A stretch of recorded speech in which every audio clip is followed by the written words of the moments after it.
5 ম্যাচের টি-20 সিরিজে আজ মোকাবেলা করবে বাংলাদেশ জিম্বাবুয়ে। ম্যাচটি শুরু হবে আর কিছুক্ষণ পর সন্ধ্যা 6টায়।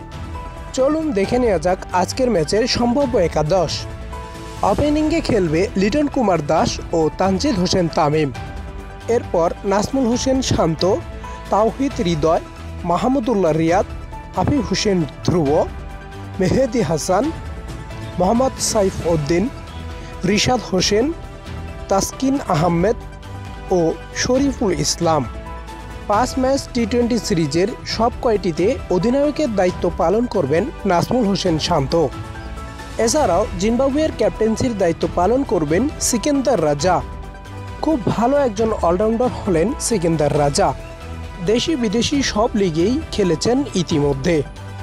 ব্যাটিংয়ে ঝড় তুলতে পারেন তিনি, বল হাতেও দুর্দান্ত করে থাকেন।